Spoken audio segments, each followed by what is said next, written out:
अल्प खबर पर, छोटी सी खबर पर हमारे बीच में जब चाहो जब हाजिर हो जाते हैं। और मैं बता दूं कि इससे संघर्षशील व्यक्ति हैं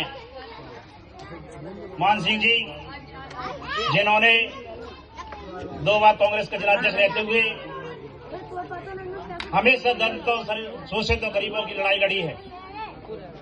जरा सी खबर दे दो वो उनको, वो आधी रात में खबर दो तो आधी रात में भी आने को तैयार रहते हैं। ऐसे जुझारू संघर्षशील अध्यक्ष आदरणीय मान सिंह जी को मैं आमंत्रित करता हूं कि आए और बाबा साहब के जीवन में प्रकाश डालें। आदरणीय मान सिंह कुशवाहा जी।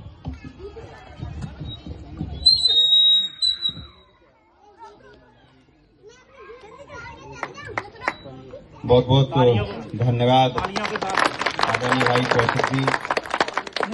निश्चित तौर पर आज जिन महापुरुष की जन्म जयंती के आयोजन पर आज इस ग्राम नूरमपुरा की पवित्र धरती पर हमें उपस्थित होने का अवसर मिला।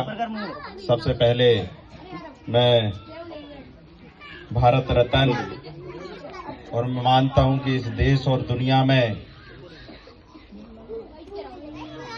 बहरे को कान और गूंगे को जवान और हम सबको जो यहाँ बैठने का, उठने का और हम जैसे तमाम लोगों को अगर बोलने का भी आज माइक पकड़ने का जो अधिकार मिला है वो बाबा साहब के प्रयासों के कारण मिला है। मैं ऐसे भारत रत्न बाबा साहब जी के चरणों में नमन वंदन और प्रणाम करता हूँ और 2 लाइनें सुनाकर मैं अपनी बात को शुरू करूंगा कि रुतबा मुझे आपके संविधान से मिला है। मैं बाबा साहब के लिए कहना चाहता हूं कि रुतबा मुझे आपके संविधान से मिला है, यह मान और सम्मान भी आपके संविधान से मिला है। अरे औरों को मिला होगा कुछ भी मुकद्दर से, अरे दुनिया में औरों को मिला होगा कुछ भी मुकद्दर से, मुझे तो ये मुकद्दर भी बाबा साहब आपके संविधान से मिला है, आपके संविधान से मिला है। ऐसे हमारे परम पूज्य बाबा साहब और बहुजन समाज में जन्मे सभी संत गुरुओं के चरणों में मैं नमन वंदन और प्रणाम करता हूं। और उसके बाद मैं धन्यवाद करना चाहूंगा आज इस आयोजन में जिनके माध्यम से मुझे आप लोगों के बीच में आने का, उपस्थित होने का, रूबरू होने का मौका मिला।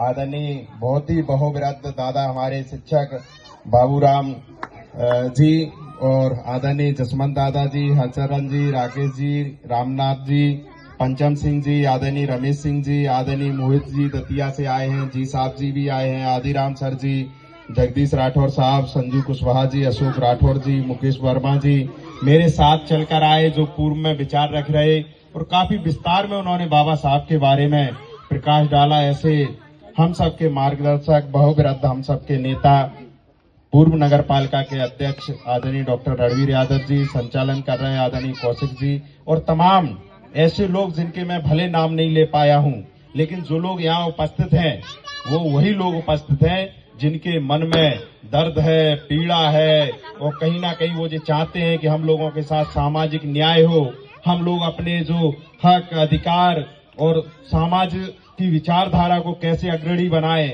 हमारे जो तमाम युवा साथी खड़े हैं ये लोग भी इस वजह से यहाँ खड़े हैं कि जो हम लोगों के साथ सामाजिक स्तर पर जो अन्याय होता है, सामाजिक स्तर पर जो हम लोगों को प्रताड़नाएं झेलनी पड़ती हैं। देखो मैं यहाँ कोई राजनीतिक भाषण देने नहीं आया हूँ, हम सब लोग यहाँ भाई, हम सब लोग संवाद करने आए हैं। 76 साल हो गए देश के संविधान को, आज 78 साल हो गए देश की आजादी को।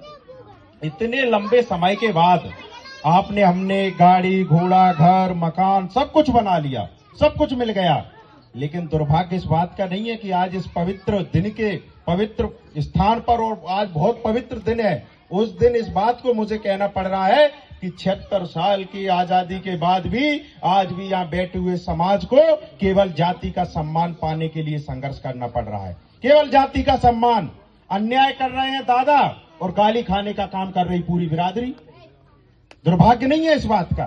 तो आपको, हमको, तमाम जगह हम जाते हैं, नए नए लड़के, हमने कहा आइए दूर खड़े हो जाएंगे। हमने कहा यार हम लोग तो नई युद्ध से चर्चा करना चाहते हैं, हम नए आने वाली पीढ़ी से चर्चा करना चाहते हैं। तो वो सोचने लगते हैं यार दादा बैठे हैं, चाचा बैठे हैं, लोग सुन रहे हैं, अब हमें तो नेता बनने नहीं है, हम नेता के भाषण सुन के क्या करेंगे। तो हमने उनसे कहा आपको नेता नहीं बनना मत बनिए, आपको नेतागिरी नहीं करनी मत करिए, लेकिन आपको इस बात की चिंता करनी पड़ेगी कि यहाँ बैठे हुए समाज का मान सम्मान और स्वाभिमान कैसे बढ़े, इस बात की चिंता आपको हमको करनी पड़ेगी। नहीं, बूढ़े पुराने लोगों ने तो हमारे ये भी सोच लेते हैं कि संघर्ष करके हमने अपना जीवन काट लिया। मैं दावा करके कह रहा हूँ कि 18, 20, 25 साल का लड़का यदि चौराहे पर उसको रोक कर अगर उसकी जाति से कोई अगर उसको कोई अपमानित कर दे तो उस लड़के को रात भर नींद नहीं आएगी। और मैं ये मानता हूं कि केवल एक जाति की नहीं, जो बहुजन समाज की जितनी भी जातियां हैं, ये सारी जातियों के साथ, हमारी जाति हो, आपकी जाति हो, इनकी जाति हो, सबके साथ यही दुर्व्यवहार होता है। तो ये व्यवस्था को हम लोग कैसे बदलें, इस बात को आपको हमको चिंतन मनन करने की जरूरत है। यदि यहाँ बैठे हुए लोग जो चाहते हैं कि देश और दुनिया में बाबा साहब का सपना पूरा हो, महात्मा ज्योतिराव फुले, अहिल्याबाई होलकर, अवंतीबाई लोधी, झलकारीबाई कोरी, दुर्गादास राठौर, ललाई सिंह यादव, राजमाता फातिमा शेख, महर्षि वाल्मीकि जी, गाडगे जी, यदि इन सबका सपना पूरा करना चाहते हो तो आपको हमको सबको संघर्ष करना पड़ेगा। इसलिए हम लोग कहना चाहते हैं, कई लोग हमारा परिचय दे रहे थे कि भाई साहब फलाना दल, मैंने कहा मेरा कोई दल नहीं है। जो बाबा साहब की बात करेगा, जो फुले साहब की बात करेगा, जो हमारे लोगों की बात करेगा, हम उसके साथ हाथ से हाथ मिला, ताल से ताल मिलाकर चलने का काम करेंगे। और जो हम लोगों की बात नहीं करेगा उसकी तरफ हम मुड़कर देखना भी पसंद नहीं करेंगे। इस बात को आपको हमको समझने की जरूरत है। मैं कह रहा हूं कि वर्तमान के जो राजनीतिक हालात हैं, वर्तमान के जो सामाजिक हालात हैं, लगातार हम देख रहे हैं, जगह जगह जाते हैं, कोई बाबा साहब की प्रतिमाओं पे वार करने का काम कर रहा है, तो कोई जो मनवादी सोच के लोग हैं वो प्रतिमा ना लगने देने के लिए संघर्ष करने का काम कर रहे हैं कि हाई कोर्ट में प्रतिमा नहीं लगेगी। लेकिन मैं कह रहा हूं, कहां का तुम प्रतिमा रोकोगे? हम लोगों के दिल में उनकी प्रतिमा है, हम लोगों के दिल में उनके विचार हैं, आप कहां तक रोकने का काम करोगे? और मैंने कहा है, जो भारत देश है, जो भारत देश हमारा, जो सोने की चिड़िया जिसे कहा जाता था, इस भारत देश की अगर आत्मा है तो हमारे देश का संविधान है। जो हमारा जो शरीर है, यदि इस शरीर से यदि आत्मा निकल जाए तो इस शरीर के पास भी बैठना कोई पसंद नहीं करता।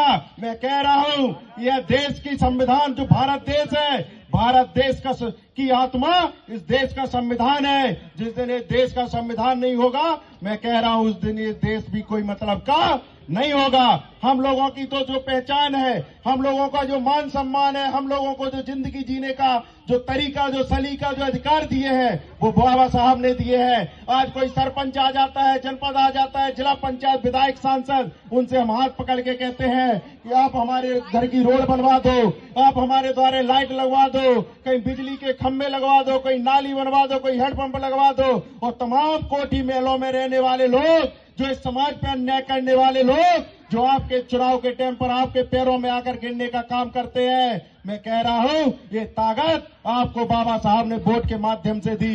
यदि ये वोट का अधिकार तुम्हारे पास नहीं होता, मैं कह रहा हूं, बड़ी बड़ी कोठी, बड़े बड़े महलों में रहने वाले लोग कोई भी आपके दरवाजे पर आकर हाथ जोड़ने का काम नहीं करता। इस बात को भी आपको हमको समझने की जरूरत है। आज केवल भाषण इस बात के देने की जरूरत नहीं है कि हम आए और किसी के गाना गाएं और चले जाएं। आज समाज ये है कि जो समाज बैठा है, जो हमारी माताएं बहनें बैठी हैं, इन लोगों के साथ न्याय कैसे हो पाए?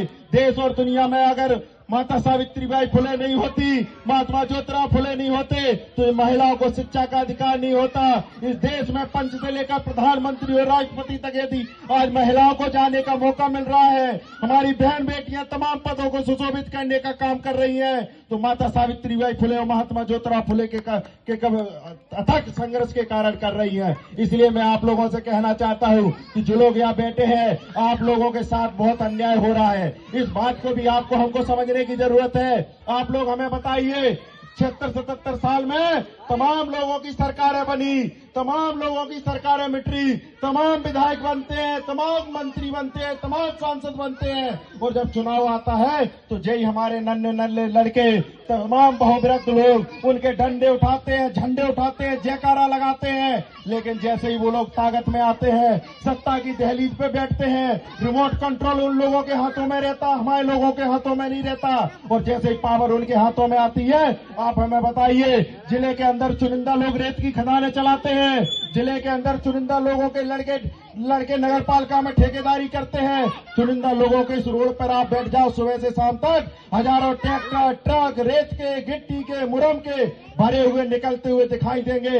आप लोग कॉपी पेंसिल लेके लिखना या बैठे हुए लोगों की उसमें कोई भागीदारी नहीं होती। क्यों नहीं होती? क्योंकि यहाँ बैठे हुए लोगों ने अभी जो आपके हिस्से की लड़ाई लड़ सके वो नेता आप लोगों ने अपने बीच से निकालने का काम नहीं कर पाया। इसलिए हम लोगों को भागीदारी, हिस्सेदारी नहीं मिलती। हम लोग खूब जयकारा लगाते हैं, उसके बाद भी व्यवसायिक हिस्सेदारी पे चुनिंदा लोगों का कब्जा रहता है। इसलिए मैं आप लोगों से कहना चाहता हूं कि समय इस बात का नहीं है कि हम किस दल की बात कर रहे हैं। समय इस बात का नहीं है कि हमारे गले में कौन सा पट्टा है। समय इस बात का है कि हमारी विचारधारा को, बाबा साहब की विचारधारा को दिल से मानने वाला कौन व्यक्ति है, उसके साथ कदम से कदम मिलाइए और उसकी ताकत को मजबूत करने का काम करिए। क्योंकि जब वो मजबूत होगा तो बाबा साहब की विचारधारा मजबूत होगी, और बाबा साहब की विचारधारा मजबूत होगी तो यह बैठा हुआ समाज ऑटोमेटिक मजबूत हो जाएगा। इसलिए मैं आप लोगों से कहना चाहता हूं कि आप और हम सब लोग यदि सच्चे दिल से बाबा साहब की जयंती को मनाते हैं, इनका अनुसरण करते हैं, तो हम लोगों को एक इस बात का भी ध्यान रखना होगा कि राजनीतिक ताकत जिससे सारे दरवाजे खुलने का काम होता है, जिसके हाथ में सत्ता होती है उसके हाथ में व्यवस्था होती है। इसलिए मैं आप लोगों से कहना चाहता हूं कि सत्ता की दहलीज पर कौन व्यक्ति को आप लोग भेजने का काम कर रहे हो, जो आपकी विचारधारा को मानने वाला है कि नहीं, इस बात का भी आप लोगों को, हम सब लोगों को समझने की जरूरत है। क्योंकि समय का काफी आप सब लोगों को भी कहीं जाना है और कभी आप लोगों के बीच में तमाम बार आज मां साहब के माध्यम से आने का मुझे अवसर मिला है, दिलीप भाई के माध्यम से अवसर मिला है, और मुझे विश्वास है कि आप सब लोगों के सहयोग से आप लोगों के बीच में हमेशा आता जाता रहूंगा। मैं तो चंद लाइनों के साथ अब अपनी बात को समाप्त करना चाहूंगा कि रोशन जो इस जहां का नाम करते हैं, बाबा के लिए कह रहे हैं कि रोशन जो इस जहां का नाम करते हैं वो बात जाने के सब उन्हें सलाम करते हैं, और तारीफ उन्हीं लोगों की जाती है दोस्तों जो दूसरों पे जिंदगी कुर्बान करते हैं, जो दूसरों पे जिंदगी कुर्बान करते हैं। निश्चित तौर पर आप सब लोगों ने जिस प्रकार का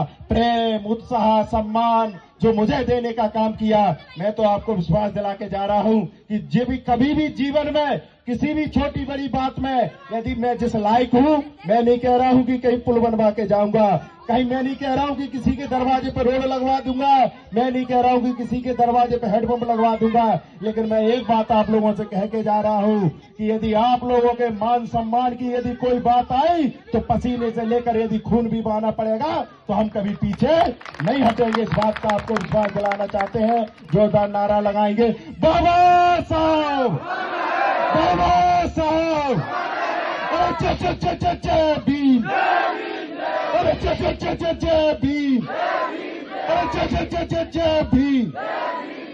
जय हिंद, जय भीम, जय भारत कहते हुए अपनी बात को समाप्त कर।